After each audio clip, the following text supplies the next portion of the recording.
First of all, Q, I'd like to welcome you to my show. Thank you so much for being here. Thanks for having me. I'm so excited to have you here. Me as well. You know, there is so much that I will ask you because you are the entertainment guru, connector, liaison extraordinaire, and I know that our audience will really be entertained by your story and a lot of things that you have to share today. I sure hope so. Yeah. Well, let me introduce you and myself to the audience. Hello, everyone. My name is Susan Lee MacDonald, and welcome back to the interview.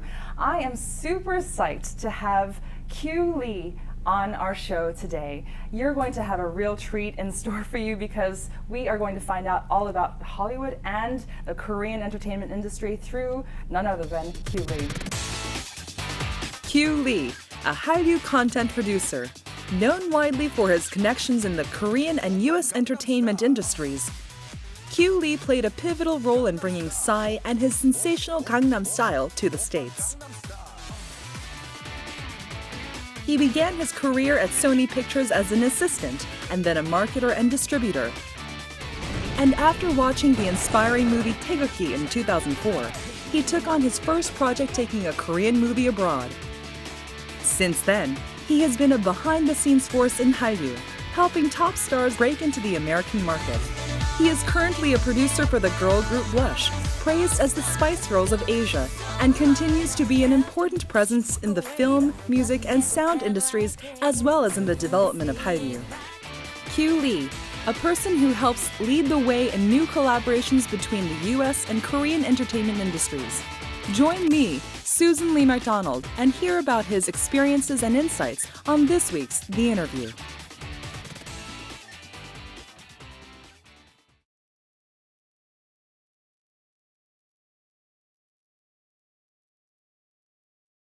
So, people know you here in Korea and they know you in Hollywood for being having been in the music and movie industry and knowing basically everyone in the industry. Now, that doesn't come easily. Not everyone has those kinds of contacts. And I'm just curious, you know, how it was that you decided to go into this type of entertainment business. Yeah, I tell you what, I can't give credit all to myself. I think it's a collaboration of having extraordinary bosses that I cannot not mention, and a lot of good friends around me that have built who I am today. I don't think anyone can succeed on their own, and for me it's been a lot of luck, and I've been blessed to have really good friends within the industry that have helped me get to where I am today. So I think that's what it is, really. That's a humble response, but you know, you're really the guy that everyone in the world has to be thankful for having the Gangnam Style horse riding dance just become a craze. I know that you and the story between you meeting Psy as well as you getting Psy over to the States is a pretty unique story. So tell us about that. Well, you know what, it kind of happened overnight. I got a phone call from a gentleman by the name of Scooter Braun. Mm-hmm. We've had a relationship throughout the years through mutual friends. Mm-hmm. And he's Justin Bieber's manager, exactly, yes? Okay. Justin Bieber's manager. He also represents Carly Rae Jepsen, mm-hmm. and a group Call from the maybe. UK. Yeah, Call Me Maybe. A group from the UK called The Wanted. Mm-hmm. And he's an extraordinary business guy. Mm-hmm. He knows how to balance what he has and leverage off the content that he has, mm-hmm. and he's been very good at that. And I thought, you know, he would be perfect for someone like Psy.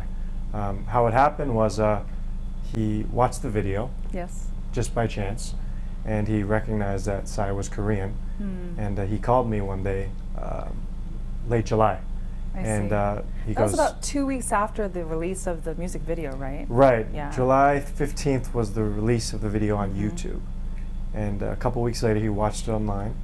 And he called me and he goes, "Hey Q, do you know this guy named PSY?" And I was half asleep at the time because it was like 3 in the morning, I think, Korea time. And I was thinking, who? I don't know what you're talking about, PSY. And I thought about it for a couple more seconds and I realized, are you talking about Psy? He's like, yeah, Psy or a PSY, it doesn't matter. I want the song. And that's kind of how it started. I see. Yeah. Wow. So he contacted you, he wanted to know who Psy was, he wanted that contact. And did you know Psy prior to that? No, you know, I didn't know Psy personally, so I thought about it for a couple days, and I came across calling Yoon Do-hyun, who's a pretty well-known rock star here in Korea. And he has his own TV show too. He has his own TV show. But anyway, I thought he might be the perfect person to call, and he's kind of like a mentor, older brother figure to me here in Korea. So, you know, lo and behold, he knew who he was and made the introduction. We met the next day and told him about the deal and who Scooter was. And I said, you know, it might be in your best interest that we go to LA. And we agreed and we flew over. When you flew over to LA, what happened? Well, I tell you what, I flew in a day early to meet Scooter and the folks and kind of discuss, you know, what could possibly be. I mean, at the beginning of it, Scooter just wanted the rights to the song, Gangnam Style. Really? And, you know, I can't see Psy giving that up. No, you know what, I think not just giving it up, I don't think Psy understood the reason why. I think he was more surprised that someone outside of Korea saw the song and heard the song and wanted the song. And I think actually Psy did a background check on me before he decided to go to LA, because I did get a few phone calls from some close people asking if I had a problem with him or something, because he was asking about me. Just to check out that you were right, if that I was legit. on the up and up, yes. So I went a day early, and then, you know, I told Scooter, I said, you know, anybody and everybody can just buy the song and just make a remix or whatever, but how about I hand deliver you the guy? I'll bring him from Korea so you can meet him, and rather than just buying the track, why don't you do a collaboration with all the people that you've been doing business with for the past 10, 20 years? Wow. And, you know, Scooter, as a good businessman he is, he saw the value in that. Yes. And then we started making some phone calls. And the next day, we picked up Psy from the airport, went straight to Scooter's house for a nice lunch, and we hit it off really well. That's fantastic. When you heard the song Gangnam Style first, what did you think about the song? I thought it was funny. I thought it was fun. You know, at first I didn't think much of it because I'm more of a ballad guy. I like listening to slow jams and classical music and jazz, and I was never into the club stuff or the partying stuff or the house techno music. I don't know, maybe I have an older mind. But old soul. Yeah, maybe an old soul. But you know, I thought it was a very interesting video. I think a lot of credit is due not to just Psy, but the director of that music video that I've never met.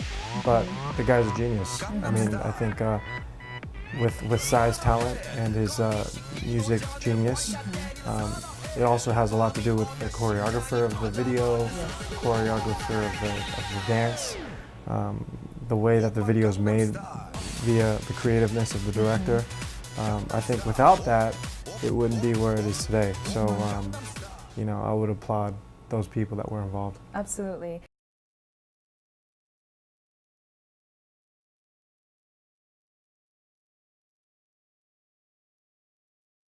I'd like to learn a little bit more about what you have done career-wise, because it doesn't just happen overnight for you to have certain kinds of connections. And I'd like to be able to know, you know, where were you born? How did you grow up? Where did you grow up? And a little bit more about your background. I was born here. I was born in Itaewon in Yongsan. Okay. On the U.S. military base. Oh, so were you a military brat? No, I wasn't. My dad was part of the U.S. Army since 1955, but he was kind of in and out as a reserve and a liaison to the government, and I happened to be born there when my parents were having lunch, or they were visiting on the base, and you know, the closest hospital was on base, and that's where I was. So that's where I was born. I was in Dongbu Cheondong for a little while. I see. And then when I was about 2-3 years old, I moved to Seattle. I see. And that's where I grew up. Wow. Mercer Island.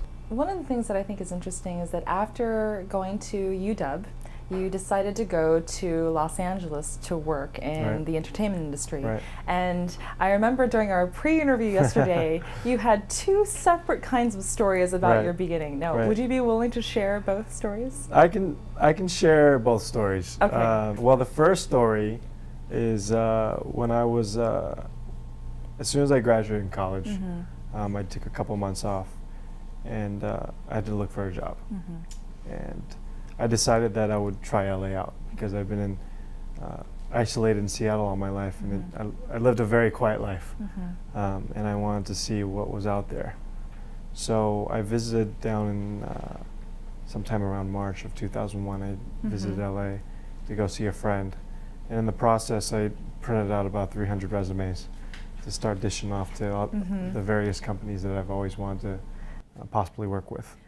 It was a tough spot. You know, you're just out of college, and you're trying to figure out what to do, and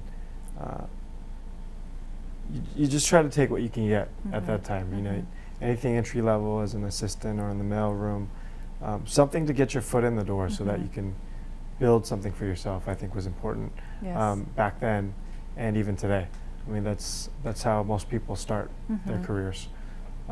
So I started dishing resumes off to Universal, Paramount, Sony, EMI, Sony BMG, all these various entertainment companies. I mean, even the LA Lakers or the Los Angeles Dodgers, anywhere that I had an interest in, I put a resume out. And what was the response? You know, you would get these things in the mail saying, we have received your resume, we'll keep it on file for 6 months, and if anything opens up, we'll give you a call. But I know at the end of the day, that's just corporate policy to give feedback to people that send in mail to certain companies. So I just knew that was like a nice way of saying thanks, but no thanks. Yes. But that was totally okay. I was just excited that, okay, I sent a resume and I got a reply back. That's all I really cared about. And then from there, I could cross off things and move on to the next step. So. But it doesn't seem like you're the type of person to give up too easily. Right. I keep them in my back pocket. Yeah. And when the timing's right, I'll go back to them. But you just try to keep as many options open as you can and take the best one that sees fit. And I didn't get much of a good response from anywhere. But it also happened to be the same weekend of the Academy Awards. Oh, the Oscars, nice. Yeah, 2001. That year, Steve Martin was the host. That was It's when gonna be- Crouching Tiger, Hidden Dragon was Correct. on. That's when Crouching Tiger, Hidden Dragon was won 2 Oscars that year. So the first story is I was visiting LA, and So this is the official story up until now. right, the official story up until now. I was invited by a fellow actor, a friend of mine, named Chang Chen. That was the story. He was one of the lead actors in the movie, and he called me last minute because he knew I was in LA, and he said, "Hey, I got an extra ticket. You should come." So proudly, I accepted, and I went to the party, and he introduced me to a bunch of executives from Sony and people involved in the movie, and one thing led to the next, and I ended up getting a job at Sony Pictures. That's story number 1. Fantastic. So what's the actual real story, if that's the official story? Because parts of that are actually true. It's all true. Okay. It's all true, except a couple of things were a little exaggerated. Okay. I have to know. what really happened was my friend had told me that the Oscars was on a certain weekend, the weekend that I was there, which was March 23rd, I believe, of 01. And I found out where the Oscars was. It was at the Shrine Auditorium. And so the day before the Oscars, I went around the block to scope out, where it was, because I'm not from LA, so I did kind of know my surroundings. So I went there, and they were already setting up for the Oscars. Okay. The production teams and the crew and the staff and the police, they were getting ready to barricade certain roads off and set up all the red carpet and all the festivity materials and whatnot. Yeah. And Well, that must have been pretty exciting for you to kind of it go was and it was see exciting. It what's was going surreal on. for me because you don't get to see stuff like that in person, Mm-hmm. especially being a Seattle boy. But I scoped it out, and I tried to figure out, okay, what do I have to do in order to get into this party without being invited? Basically, you're planning to crash the Oscars. Exactly. So I found out where people were parking, where people entered, where the actors would be coming through, all that kind of stuff, and I actually went into a parking lot, and I saw an open convertible, and I took a Oscar pass out of the car. It was like a parking pass. Oh my goodness, that's awesome. So I was like, oh, I could probably use this probably tomorrow when I come back. I mean, not that I should condone theft, but that's pretty genius. Right, so went in there and I got this yellow pass. I wish I could have brought it, but it's in Seattle right now. But I kept all that stuff for memories down the Awesome. down the line. So I got a pass, so I had a place to park. I had a free pass to get through traffic and to get the Wow. right parking spot to park at the Oscars. So that was Incredible. step number one. Step number two, I needed a suit. I needed a black suit, but I came down for interviews anyhow, so I Yes. had one. Conveniently enough. Correct. Yeah. And so I went back home and waited for the next day. And What were you thinking during that day before? Were you doubting whether you should go or not? No. Was I had no doubt in my mind that to not go. I wanted to go for sure, and it never crossed my mind to change my mind. I was just wondering, okay, what time and where and how am I going to get in was more the question than anything else. It's too funny. So I took care of parking. I got my suit. I got the schedule. Now it's about getting in. Right. So I went there about 2 hours before the next day, and I was in my suit, looking good, Yeah. and drove around a couple times, parked, and then walked around a couple times to see what was going on. You could see all these, famous celebrities: Will Smith, Denzel Washington, all these celebrities that you could only dream of meeting, that you've only seen on TV, and then I was looking for my timing. Yes. And there was no way that I could walk on the red carpet because, everyone, security and passes and all this kind of stuff, Yes. and I didn't look like anything to be involved in the Oscars. So I walked around the back, Okay. and like craft services and production people running in and out of this gate, and I saw a group of Asian people outside having a smoke break. Oh yeah. And they were all in their tuxedos, and it was like Chow Yun-fat and Michelle Yeoh and the cinematographers All the and people whatnot from the Crouching Tiger, Hidden Dragon. Oh my goodness. Okay. And I was thinking to myself, oh, this has got to be it. This has got to be Yes. my time. And I walked over towards the security guards that were blocking the gate Yes. where everyone was in, and I kind of acted like I didn't speak any English, like broken Chinese. Me, I want to Right. go. Yeah, over there, smoke. My people, like something Too like funny. that. And very easily, like, oh, excuse me, sir. Oh, please come inside. It and worked. and it worked. And I was in the back door of the Oscars, and I watched the whole event. Oh my goodness. So that was that adventure. Wow. And then they won 2 Oscars. Incredible. But what about seating at the Oscars? I thought it was all kind of arranged. Well, it's taped. Okay. It's a taped show, so there's a lot of open seats. Really? I mean, I didn't sit smack in the middle, but there were some seats on the side where the camera wasn't panning. And I was kind of nervous when I got in there, and like, now what do I do? I got in, what do I do now? It's like I have my little disposable camera and trying to take pictures of people, but Yes. that didn't seem like the right thing to do either. So I just quietly sat in the back, and if I looked suspicious, then I would stand up and go somewhere else and sit somewhere else. And it was, oh man, it was adrenaline pumping when I was in there. I can only imagine. It was the most surreal event that I've ever had in my life. Wow. One of the top 3, I could probably say. Amazing. And once they won the Oscars, which they won 2 for, Yes. they won for artist direction and one for cinematography. And everyone was celebrating, like, congratulations. Yes. And then they looked at me and they were saying congratulations, like I was Thinking part that of the you're movie. And what could I say? I was like, oh, thank you. And then Blended right in there. I tried to blend right in, and Too then funny.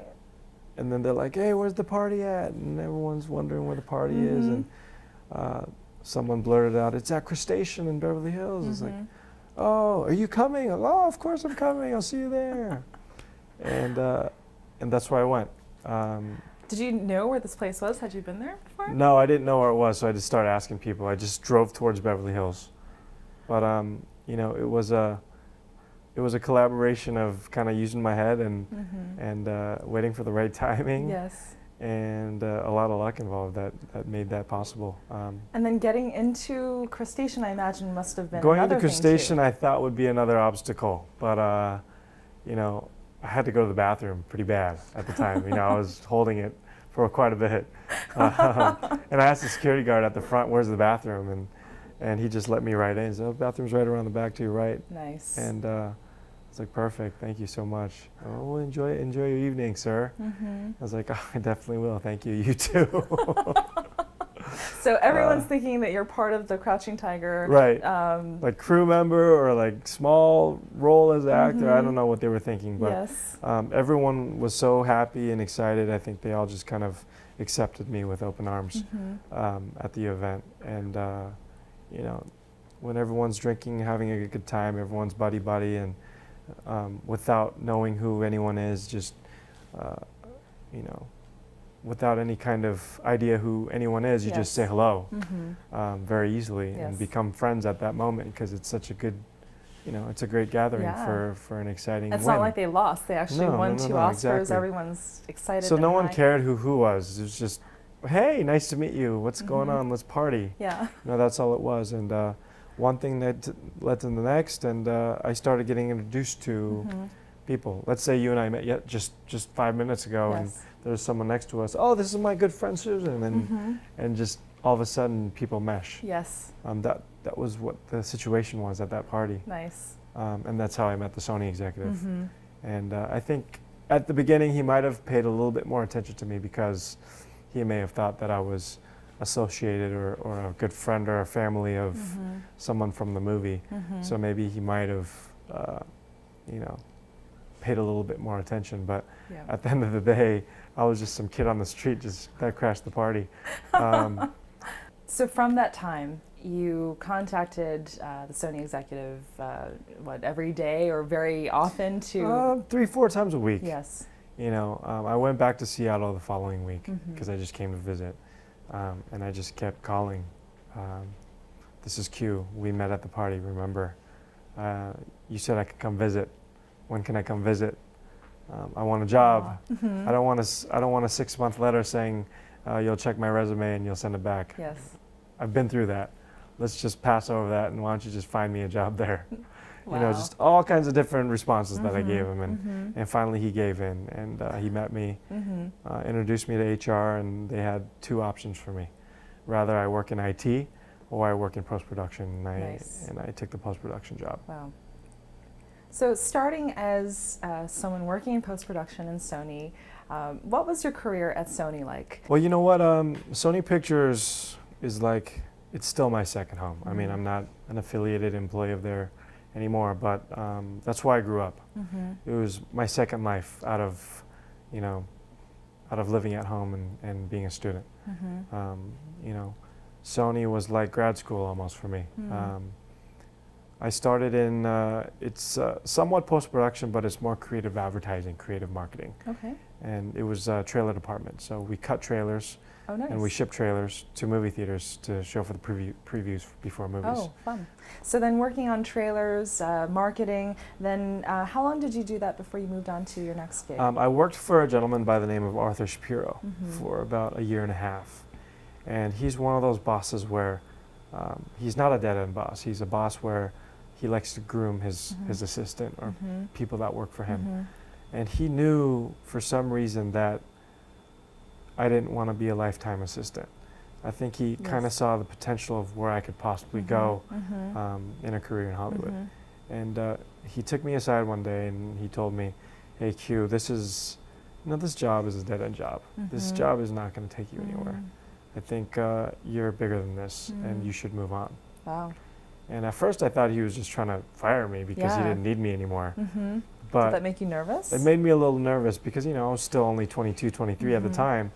And I was loving my job, even though it was just paper pushing and answering phones. But I still really enjoyed it. But what really he had in the back pocket was another job. And it happened to be... at Sony too? A job at Sony.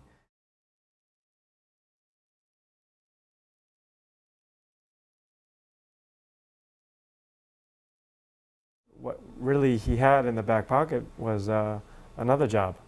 And it happened to be... at Sony too?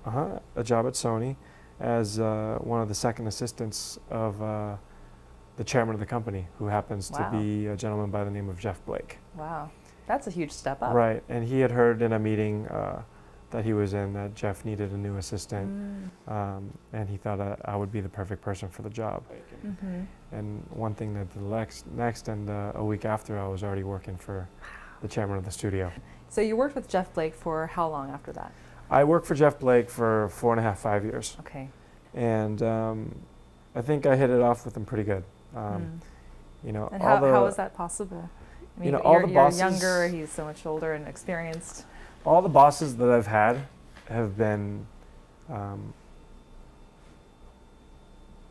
they all hold a very dear place in my heart. They've all been very, not just a boss, but a boss that tells you what to do, but a boss that mentors you into someone bigger and better. Arthur Shapiro, Jeff Blake, Anne Elizabeth Crotty, who's my next job after I left Jeff Blake's office. All of them have been so supportive of my career at every aspect. And one of the reasons I got along with Jeff really well was he was a huge baseball fan. So, you know, we had that connection. Nice. We had something to talk about rather than just work. Yes.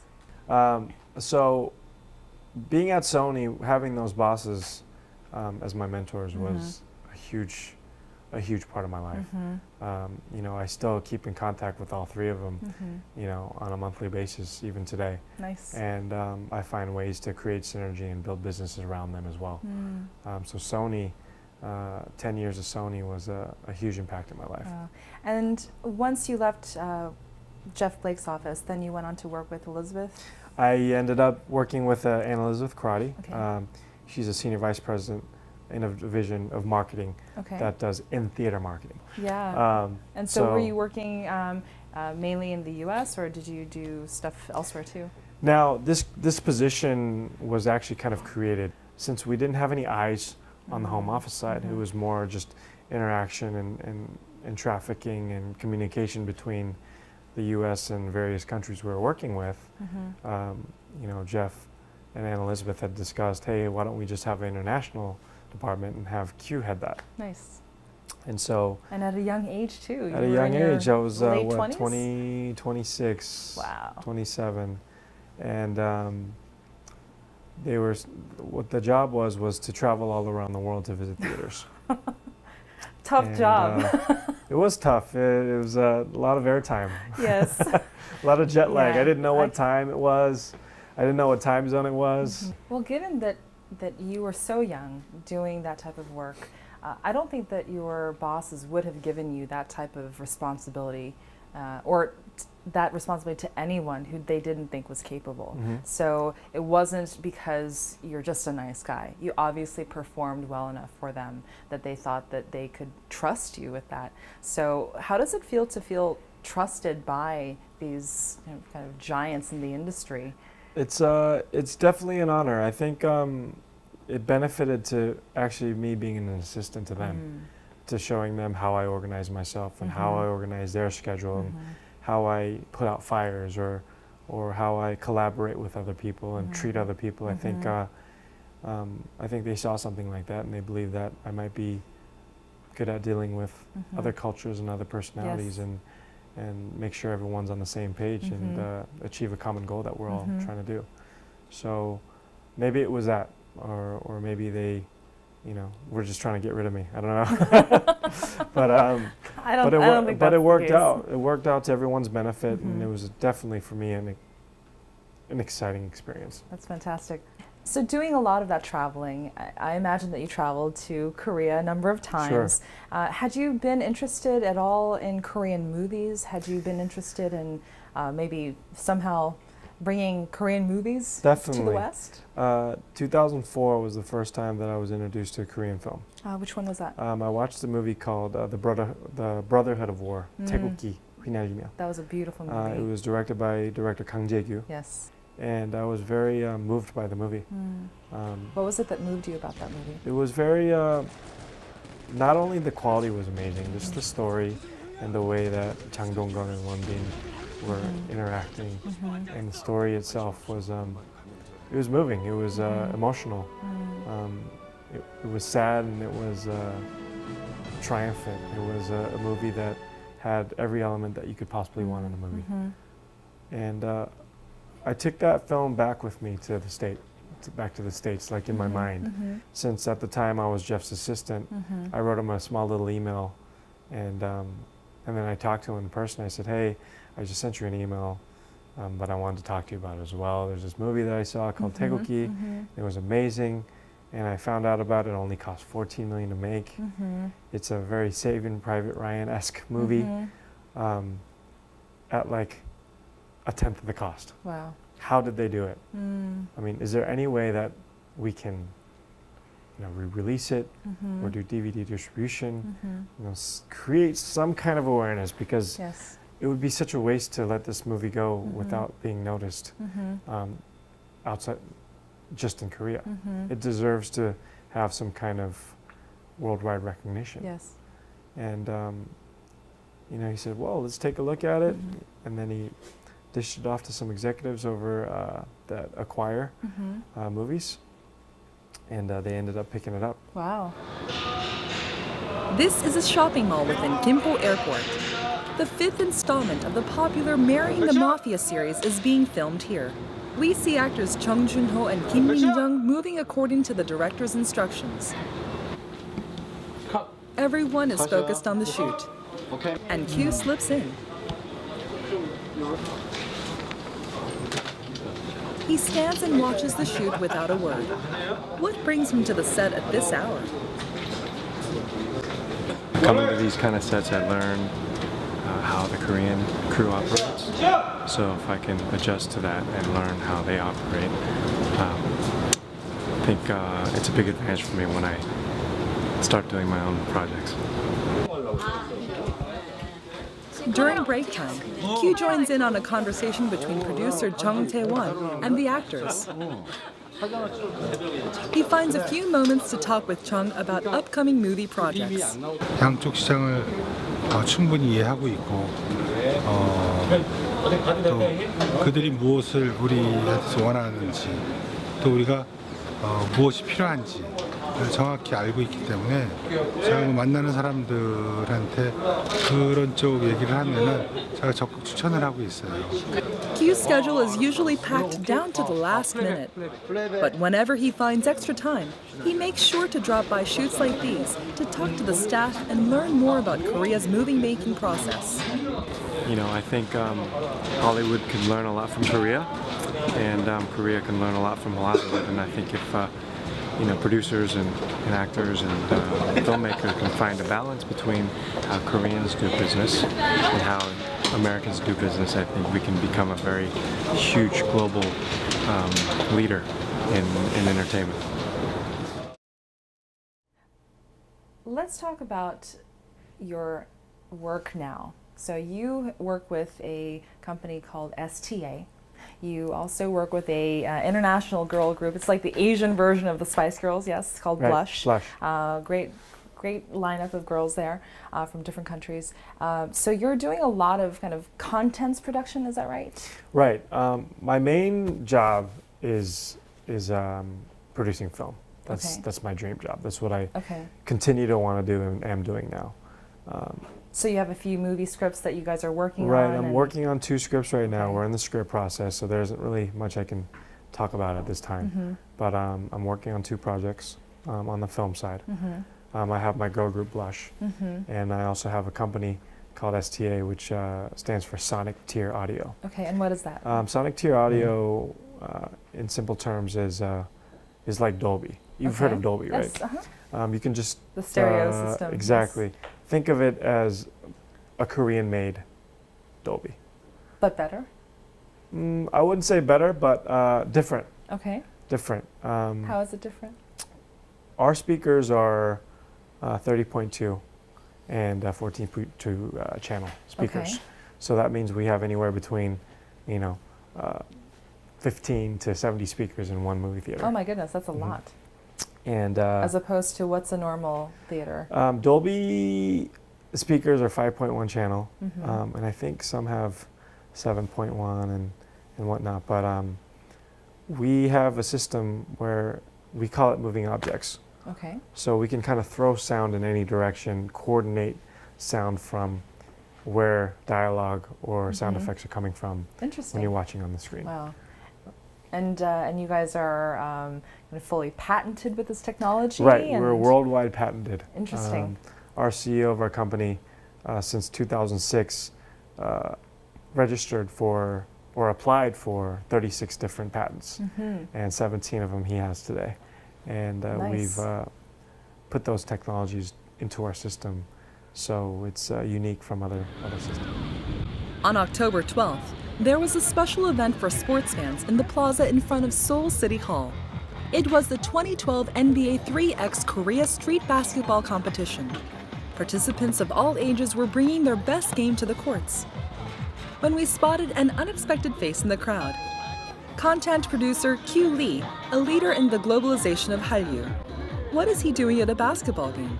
I'm at this NBA 3-on-3 tournament event today because my girl group Blush from Hong Kong is performing a few songs. It's really exciting. I mean, NBA is a globally known pro basketball association. To be a part of something like that is an honor. The event not only offered an opportunity to compete, but also to receive training directly from an NBA player.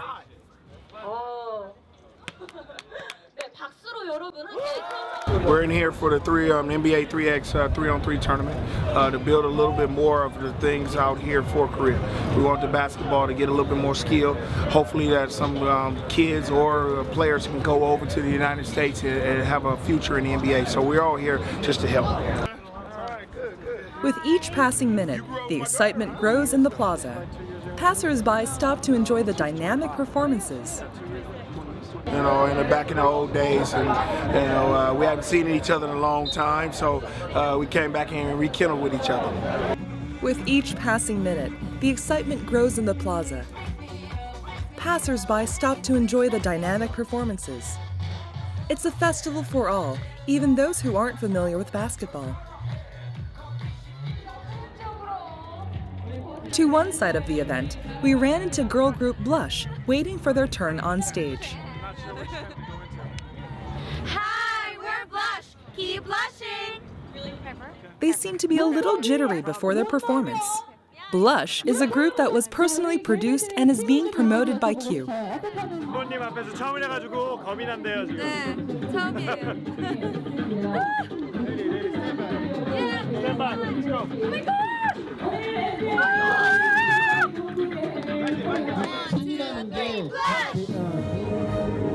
Audiences have crowded in front of the stage, eager to see the new group.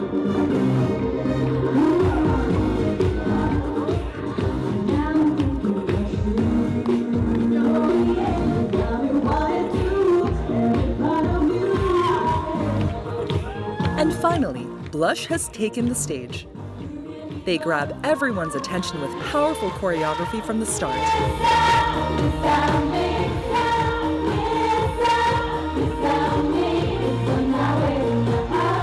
And as the song progresses, the audience participates more and more.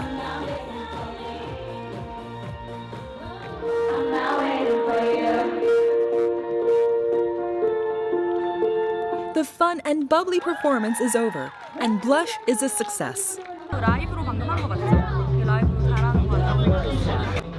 너무 이뻐요. 그 말밖에 안. Yeah, that was really, really impressive. Very great dancing, beautiful girls. It was really, yeah, really good. Really enjoyed it. The performance went off without a hitch. Kyu comes by to congratulate the group on their success.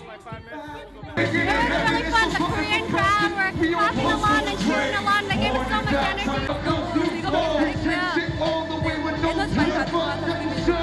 Woo! 사랑해! Yeah, 사랑해, Korea! Kyu Lee hopes to set new trends in culture by staying one step ahead and is always looking towards the future. Stars and fans alike are looking forward to see what cultural content he will bring to the table in the years to come.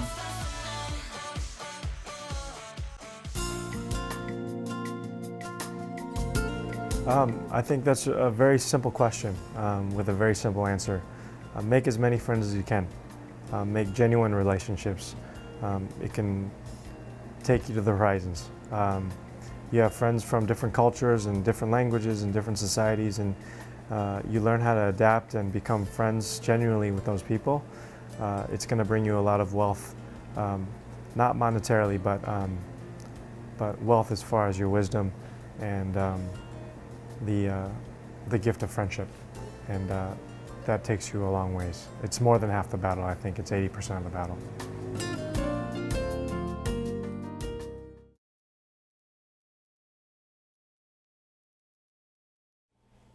You earlier talked about your athleticism a bit with your love for baseball. I'd like to learn a little bit more about that aspect of your life, because you were involved in not only college level baseball, but you were also working with the Korea team for baseball. So tell me about your kind of progress through baseball and how you got here. You know, everything in my life has never been very calculated. It all kind of happened all of a sudden. Wow.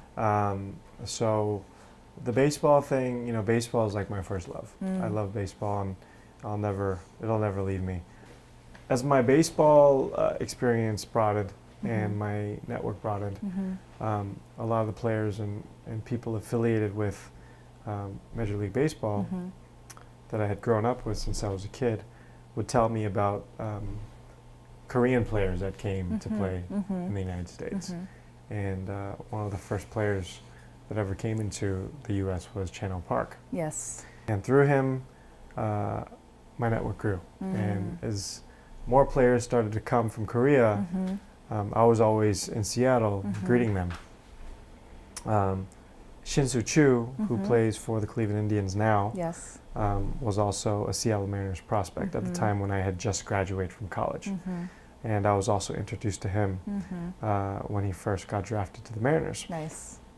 And him and I hit it off real well, and we became like a Hyung Dong-gun kind of Like older brother, younger brother. Yeah, older brother, younger brother situation, and you know, I took care of him for the next 10 years. Nice. You know, so Shin-Soo and I had built this relationship over the past 10 years, and he's been a really good, you know, 동생. Yeah. Yes. So then, fast forward again to Korea team, your involvement in so you having Major that League awesome Baseball, Major League Baseball knew that I had a lot of relationships with Korean baseball players. And not only that, they knew me from a personal standpoint ever since I was a kid. How was that? Well, I was always involved in not just being a fan, but I had a lot of family friends within the Seattle Mariners organization. Okay. So I was a familiar face at the ballpark. Okay. I wasn't an employee or an affiliated member of the team, but because I was there so often, people just recognized me from being around. I see. So Major League Baseball had once asked me in 2009 that they're doing the World Baseball Classic again. It was their second time doing the tournament.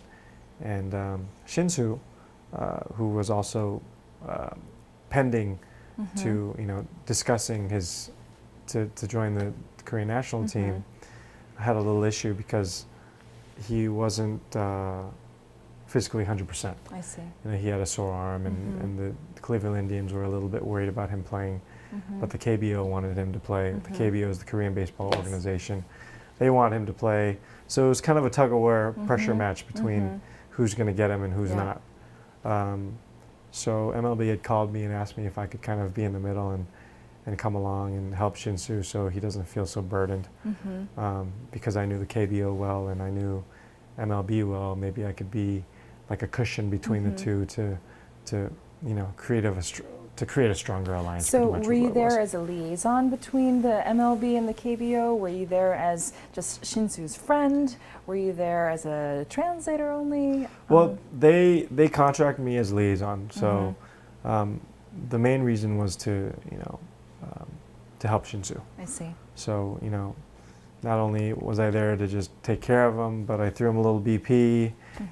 Played catch with him here and there. Would translate for the trainers in Korean and in English to make sure that Shinsu was okay. And then I would tell Major League Baseball, Cleveland Indians, oh, he's looking better today. I think he can play, kind of thing.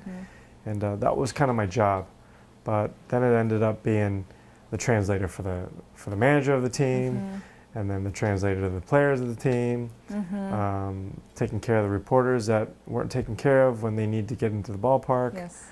I ended up doing lots of everything at the time. This is while you were still working at Sony, so it wasn't like you quit to go there. You'd taken some vacation time, was that right? I took a week vacation time without telling him what I was exactly doing. Okay. And without telling Sony what you were doing. Right. Okay.